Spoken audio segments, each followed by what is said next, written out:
Warahmatullahi wabarakatuh.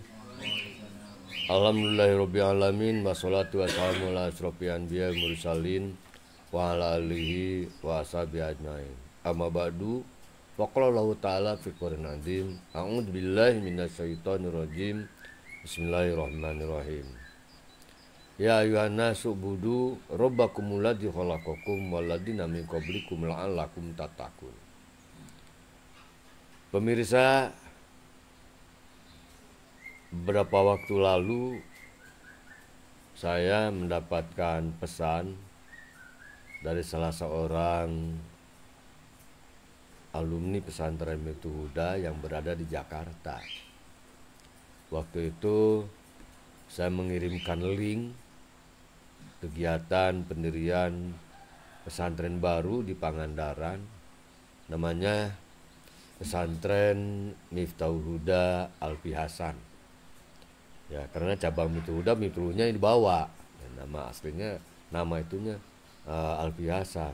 Lokasinya di Jalan Jurago, Cibinuang, Cigugur, Pangandaran.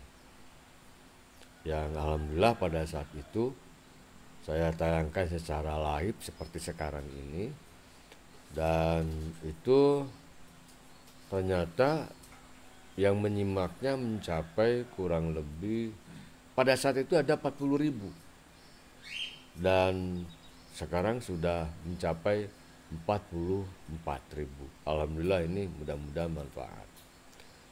Lah, dia tertarik dengan tayangan itu, lalu dia nanya ke saya, "Yang," katanya, kan saya dipanggilnya Eyang, bukan yang sayang ini, Eyang, karena cucunya banyak ya. "Ada nggak," katanya, "link video yang menjelaskan tentang Syahadatain?" Karena merasa saya belum bikin, saya bilang, "Oke lah, nanti saya buat dulu." Nah, sekarang ini dikabulkan kehendaknya. Jadi pada saat ini, pada episode sekarang ini, saya akan mencoba mengurai tentang 2 kalimat syahadat. Pemirsa, sahabat sekalian, lalu kenapa Syahadatain ini begitu penting? Sebelumnya perlu saya sampaikan bahwa ada sebuah hadis yang cukup panjang. Nah, ini diriwayatkan oleh Muslim, ya, kalau tidak salah hadis ke-8. Panjang sebetulnya. Kisahnya demikian. Ini sekali waktu Sayyidina Umar radhiyallahu anhu, beliau menyampaikan bahwa qala Sayyidina Umar, jadi gini, an Umar radhiyallahu anhu qala bainama nahnu julusun inda Rasulillah sallallahu alaihi wasallam. Di antara kami itu, kami sedang duduk-duduk bercengkrama, mungkin seperti sekarang ini dengan anak-anak santri ini. Kemudian ada di samping Rasul, terpasang Rasul, di suatu hari tiba-tiba saja tiba atau datang, ini istilahnya tolaa. Jadi kalau tolaa kan lamun kalau datang mah dari kiri, dari kanan gitu kan, atau dari depan. Ini mah bukan. Tolaa seakan-akan terbit. Tiba-tiba saja ada seorang laki-laki yang teramat putih. Sadidu bayadin siabi, bajunya putih. Terus rambutnya hitam. Ya. Dan saya tidak melihat bahwa dia itu harus perjalanan jauh. Oh, bukan, berarti bukan orang jauh dia. Tapi kami nggak kenal gitu kan. Jadi datang orang yang berbaju putih begitu. Dan tidak nampak dari perjalanan jauh. La ya'rifu minna ahadun. Tidak ada seorang pun dari kami yang duduk bersama Rasul itu yang kenal sama dia. Sehingga si laki-laki ini hatta jalasa ya Nabi SAW, dia duduk di depan Rasul. Bahkan Fa asnada rukbatai ila dengkulnya apa ya? Dengkul tuur diadu jeung Rasul adu harapan. Kok pakai bahasa Sunda lagi, bahasa Indonesia ya? Karena orang Jakarta yang minta. Berhadap-hadapan. Saking dekatnya kepada Kangjeng Rasulullah sallallahu alaihi wasallam.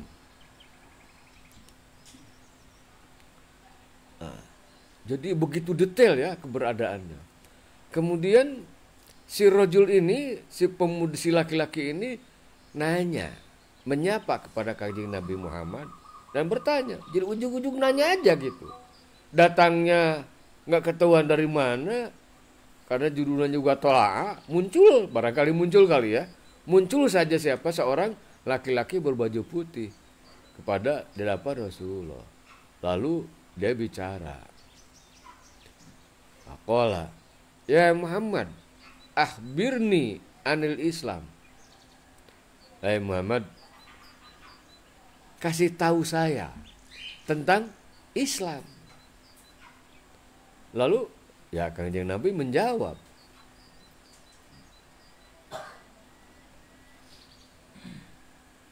Kata Rasul, jawabannya adalah al-Islamu antashhada alla ilaha illallah wa anna Muhammadar Rasulullah.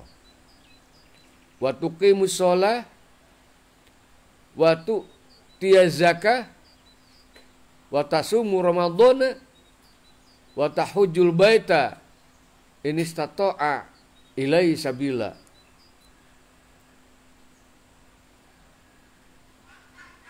Islam itu pertama menyaksikan, bersaksi bahwa tidak ada Tuhan selain Allah.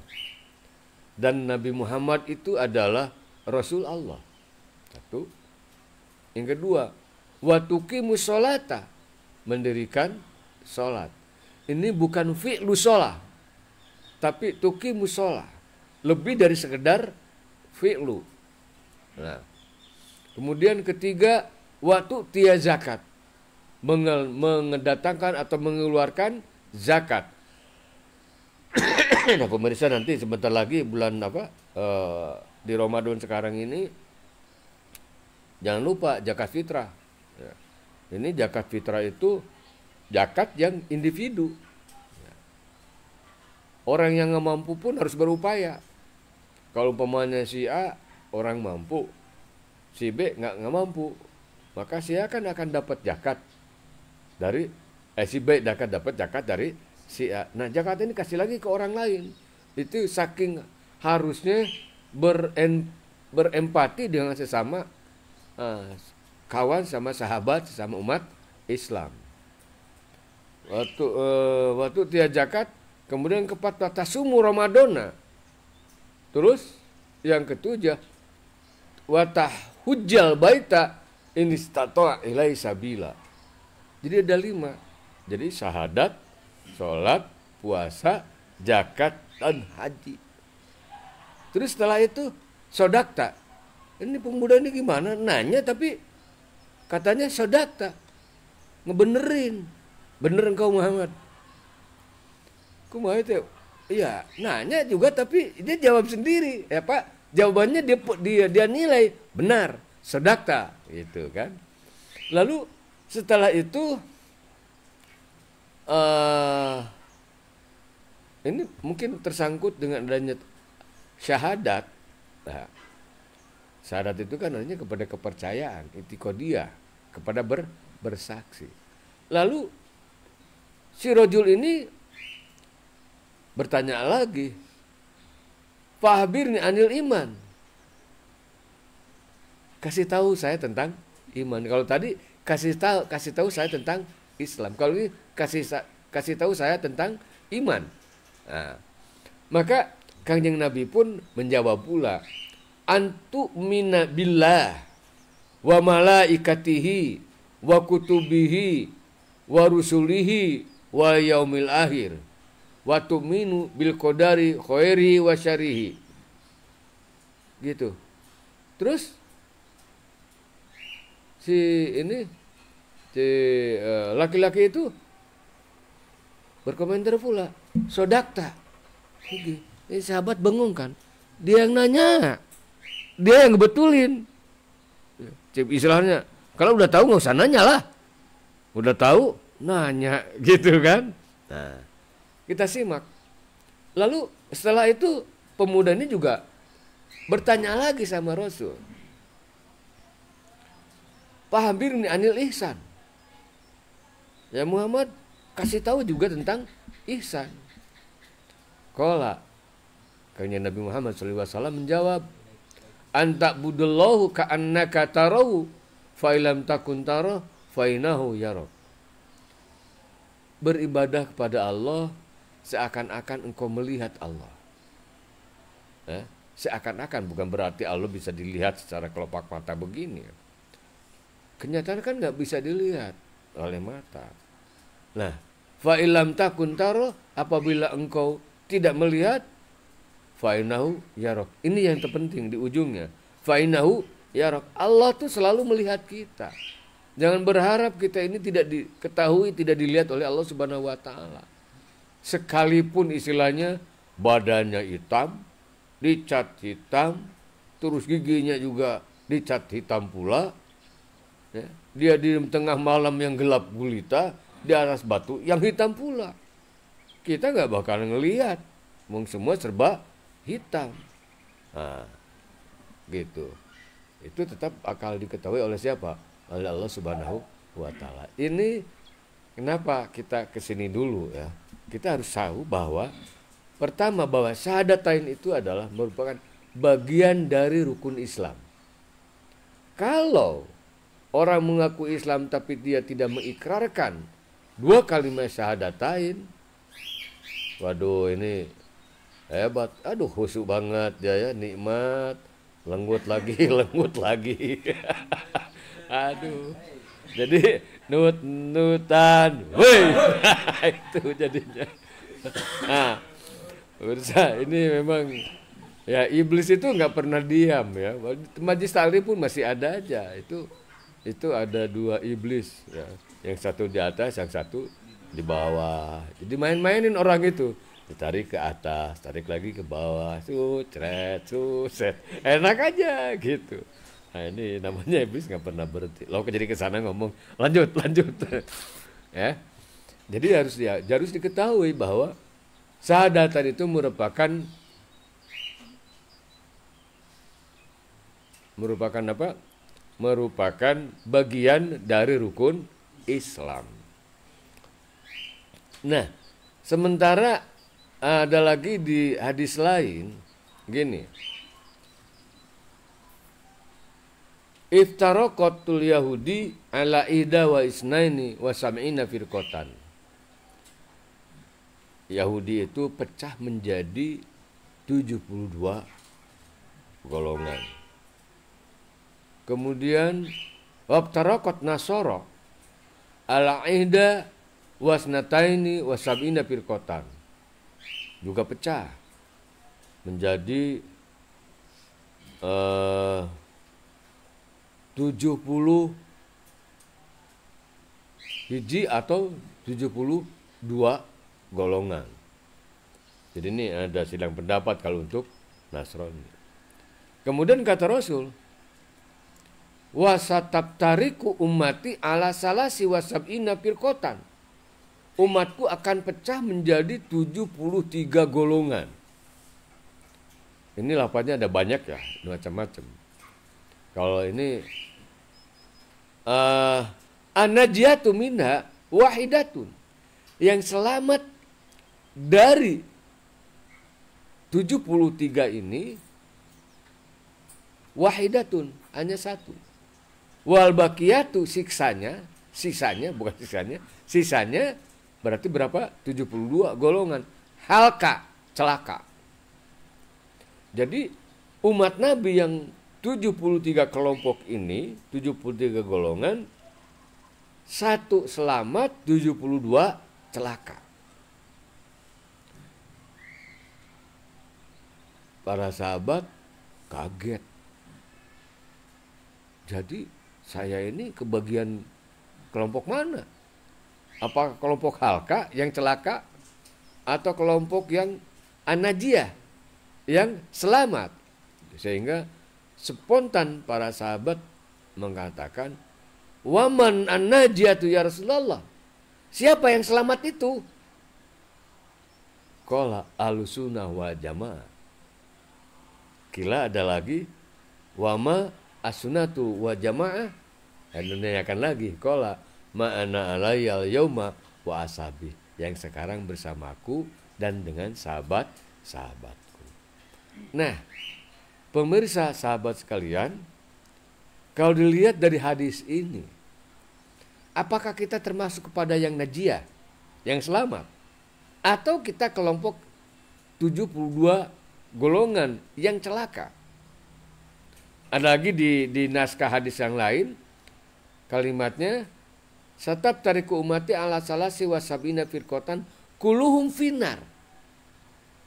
Akan pecah menjadi 73 golongan, kuluhum finar, semuanya masuk neraka, illa wahidah, kecuali satu. Sama para sahabat juga, waman bertanya, waman naja'anhu ya Rasulullah, siapa yang selamat itu? Nah, makanya artinya gini, walaupun ya kita kan terkadang melihat orang mengucapkan 2 kalimat syahadat, tapi hatinya nggak iman, hatinya nggak taslim, hatinya tidak bersaksi. Apakah orang ini selamat di akhirat? Ya kalau nggak bersaksi nggak selamat. Oleh karenanya juga bagaimana di muka bumi ini? Kan Allah juga berfirman, innamal mu'minuna ikhwatun fa aslihu baina akhwaikum. Sama mukmin dengan mukmin, sama muslim itu adalah bersaudara. Kalau dia teraniaya, wajib dibela. Kalau orang tuanya meninggal, maka dia akan dapatkan warisan. Kan tadi katanya dia mendapat lapatnya mengucapkan 2 kalimat syahadat, ya, lisannya, tapi hatinya enggak. Nah, ini ketika interaksi dengan sama manusia di muka bumi, apakah dia harus dapat? Ya kita kan nggak tahu hatinya. Maka ini bisa kalau dia mengucapkan 2 kalimat syahadat, bisa diperlakukan sebagai seorang muslim, dapat waris, dijaga keselamatannya. Jadi jika saudara kita, boleh menikah dengan dia. Gimana hatinya? Nah, disinilah maka ayahanda membuat sebuah buku. Ya, ini buku kecil aja sebetulnya sebagai pedoman, ya. Buku ini, waduh, ini jelas sudah nggak ada ini, ya. Ini bukunya buku penjelasan syahadatain dalam bahasa Sunda. Itu. Di sini tuh disebutkan bahwa syahadat itu jadinya menjadi ada 2 macam. Ada syahadat yang menyelamatkan di akhirat. Nah, namanya syahadat munjin. Jadi munjin ini diambil dari pertanyaan Kangjeng Rasul kepada Kangjeng Nabi Muhammad. Wa man naja'anhu. Yang selamat berarti munjiun. Disebutlah jadi munjin, syahadat munjin. Yang kedua, syahadat syar'an. Syahadat syar'an ini untuk kepentingan di muka bumi dia diperlakukan sebagai umat Islam. Maka beliau ayahanda Allahyarham Al-Mukarram Kiai Haji Khairafani yang punya julukan panggilan dengan Uwa Ajengan, beliau menadomkan. Tapi ini nadomnya bahasa Sunda, nggak soal lah, ya. Akhirnya kan kita urai dengan bahasa Indonesia. Ini anak kita juga pinter nih, karena waktu di ibtidah dihafal, ya. Ya bareng yuk. Syahadat 2 bagian, kahiji syahadat syar'an, kedua syahadat.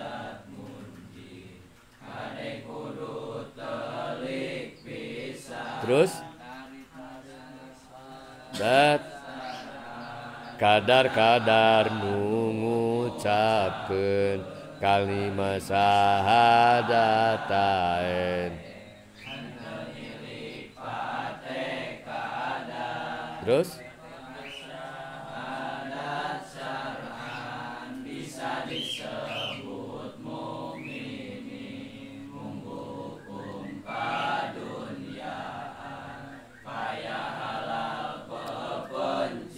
udah gitu aja dulu, ya.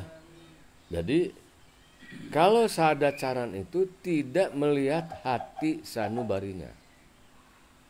Kayak dulu Belanda mengejar Syekh Nawawi Al-Bantani ke Mekah. Karena pemberontakan di waktu itu, yang pertama kali berontak itu Syekh Nawawi Al-Bantani. Lalu Syekh Nawawi diasingkan ke India. Syekh Nawawi seorang ulama, dia bermain politik. Saya nggak kembali ke Indonesia, karena apa? Ya saya kan diasingkan, tapi saya tidak akan kembali. Saya pengen dipindah aja, di India nggak betah. Maka dia dipindahkan ke Saudi Arabia, ke Mekah. Dengan harapan di Mekah bisa terjalin dengan orang Indonesia melalui jamaah haji. Dulu itu kalau ke Mekah itu bukan 40 hari, bisa minimalnya 6 bulan. Ya. Akhirnya bahkan orang yang sudah tertarik dengan Syekh Nawawi, malah dia bermukim bertahun-tahun, setahun, 2 tahun, pulangnya jadi ulama. Ketika Jami pada pulang ke ulama, tentu saja dengan pesan-pesan agama dan juga pesan-pesan sebagai orang nasionalis, ya, patriotisme nasional sebagai orang Indonesia waktu itu, bukan Indonesia namanya, sebagai orang Nusantara. Maka lahirlah beberapa berontak lagi. Nah, ketika berbentak lagi ketahuan, oh ternyata ini biang komandonya dari Syekh Nawawi Al-Bantani, atau kalau di Mekah dikenalnya dengan Al-Jawi. Karena waktu itu kan Nusantara lebih terkenal Pulau Jawanya, dan Jawa Barat bagian dari Pulau Jawa, Al-Jawi. Setelah diketahui, oh kalau begitu telusur itu yang namanya Syekh Nawawi Al-Bantani, maka Belanda mengutus 3 orang, ya. Itu ada Van der Plas, ada Snoek, dan si namanya Christine. Dia pura-pura Islam ke sana. Nah, pura-pura Islam menjadi murid siapa? Syekh Nawawi, karena memang targetnya adalah untuk Syekh Nawawi. Waktu sholat dia, tapi hatinya tidak beriman, hatinya tidak menerima. Itu tetap saja mereka diperlakukan secara syariat Islam. Kalau dia memotong hewan halal, ya kita boleh makan. Nah, demikianlah pemirsa. Lalu kemudian bagaimana atau sejauh mana tentang kesyahadatan ini? Apa itu yang disebut syahadat munjin dan apa yang disebut syahadat syar'an? Jadi sekali lagi, yang pertama tentang syahadat syar'an ini, dia hanya untuk mengesahkan di muka bumi. Kalau dia mengucapkan 2 kalimat syahadat, asyhadu an la ilaha illallah wa asyhadu anna muhammadar rasulullah, maka dia boleh diperlakukan, digelar hukum Islam bagi dirinya. Kalau dia motong hewan, boleh kita makan.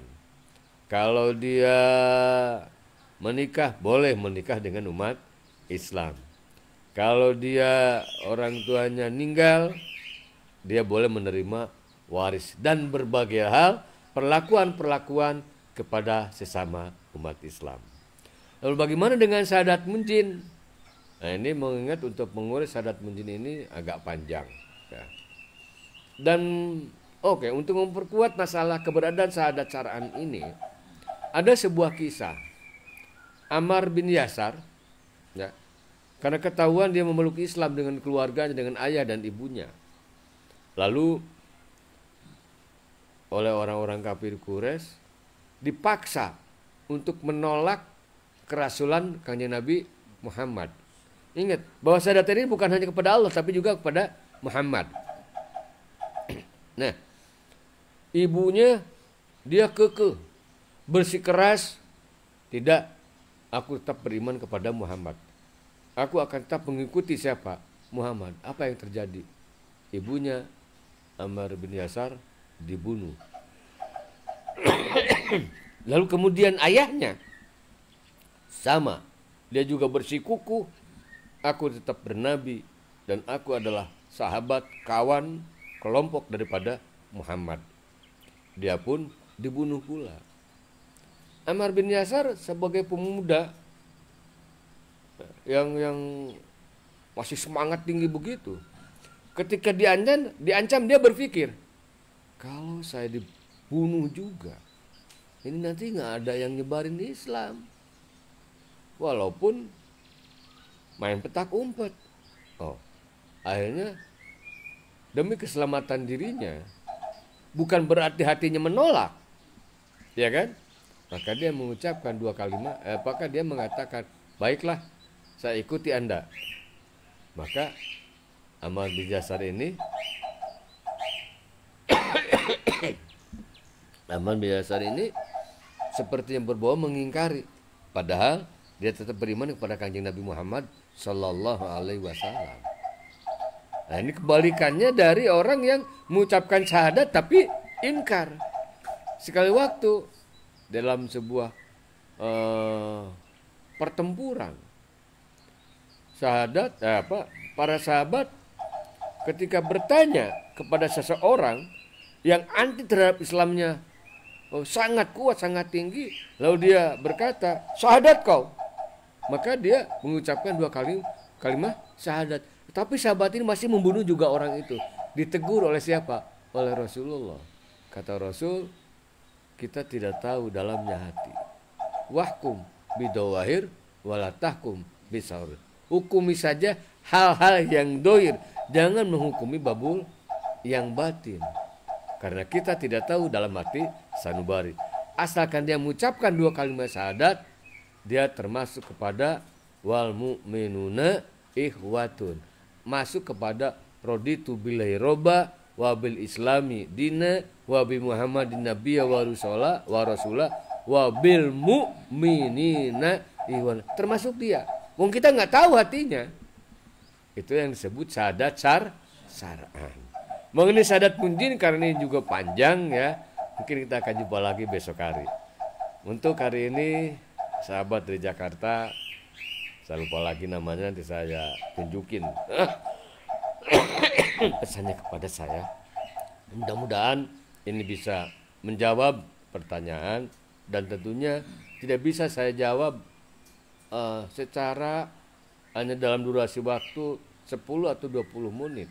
Makin akan berkala, mungkin untuk mengurai tentang kalimat syahadat ini akan ada episode pertemuan 2 sampai 5 kali pertemuan. Nah, sahabat pemirsa, untuk pertemuan pagi ini rasanya kita cukupkan sampai di sini. Billahi taufiq wal hidayah. Assalamualaikum warahmatullahi wabarakatuh.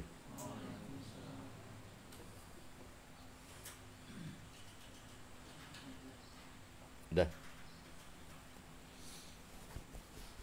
Berapa menit